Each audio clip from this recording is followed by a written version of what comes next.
Hi, I'm Janet Zappala, and welcome to My Italian Kitchen, home-style recipes made lighter and healthier. You like the way I slid in the title of my new cookbook coming out in the spring of this year, 2010? It's a great cookbook, and I'm telling you that truthfully. I know you'll love it because it's all about eating healthfully and making recipes that are quick and easy, because that's what it's all about. Now, if you love pesto and you love cheese, you will flip over my pesto cheese loaf. It's great for you, it's great for the family, it's great for friends, and it really serves well if you're going to have people over. It's a great entertaining kind of dish because it's so easy to make. You do it like that in a snap. You can eat it immediately, or you can put it in the fridge and have it for later. But let's get right to it because you're going to want to taste this. It's on page 10 of My Italian Kitchen. Look it up, the pesto cheese loaf. First, we start with 2 8-ounce containers of reduced fat cream cheese. Keep your waistline in check and your cardiovascular system. I also have about 5 to 8 ounces of blue cheese. Depends how much you love it. Anywhere between 5 and 8 ounces. What you want to do before you start is soften the cream cheese. Just keep it out for a little bit so that it really spreads easily. It'll make your job so much easier when you go to make the loaf. So you mix that up just like that.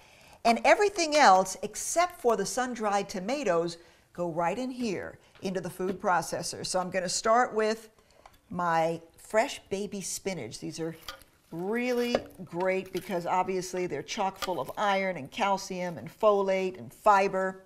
Spinach does a body good.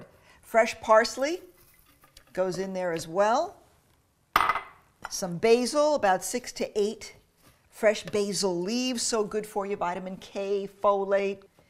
1 small clove of garlic. That's it right now. Put on the top and pulse. Let that go for a couple of seconds. Then you're going to add, as you pulse, your pignoli nuts, your pine nuts, and just pulse those right in there.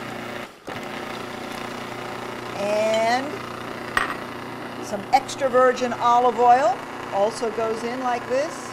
Very easy. This is one of the easiest recipes you're ever going to make. And once that mixes up, just take it right out and use your spatula and take a look at that great green color. It's beautiful.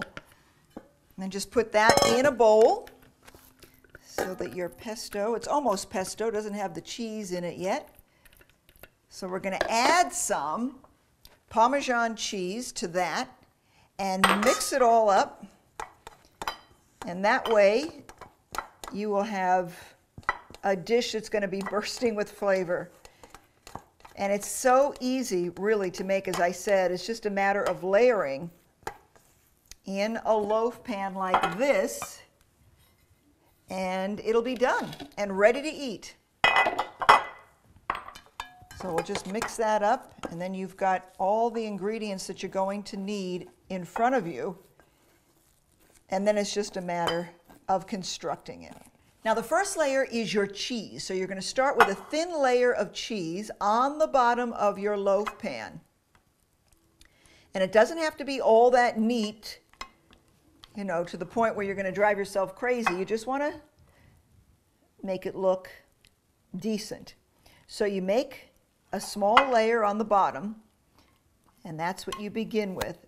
And then after that, you're going to put your pesto mixture right on top.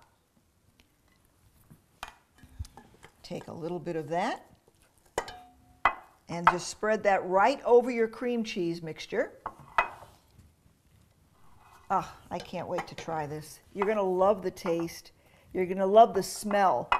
It just, right now with the garlic and the basil and the blue cheese, it's just wafting throughout the kitchen. It's hard not to want to take a bite right now.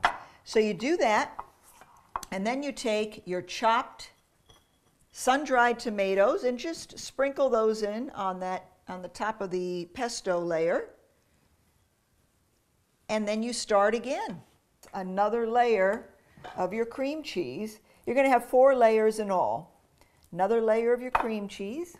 And again, a spatula with this particular dish is going to be your best friend.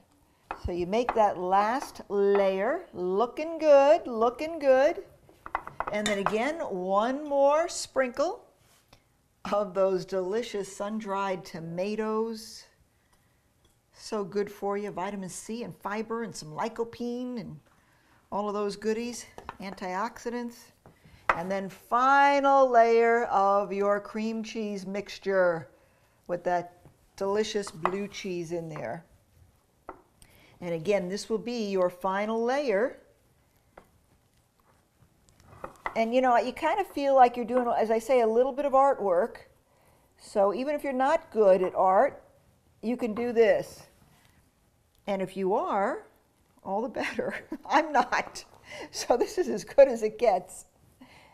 But I'm more concerned about the taste anyway. Of course, presentation is important as well. So you have to kind of finesse it as best you can. And after you make this once or twice, you'll have the hang of it. It gets easier and easier every time you make it. And that's it. That's it, fini. And you've got a beautiful pesto cheese loaf. Serve it with some whole grain crackers or some crostini, even a nice hot piece of French or Italian bread, and you think you've died and gone to heaven. And here it is, the pesto cheese loaf, a thing of beauty, right? Make this and you will make a memory, guaranteed. It is delicious. Now, coming up next time, I'm going to make another family favorite. This goes back years and years. It has a great story behind it. It's all about, well, making up. It's very romantic. Sour cream coffee cake on the next My Italian Kitchen. I'm Janet Zappala. Thank you for joining me. Buona salute to your health.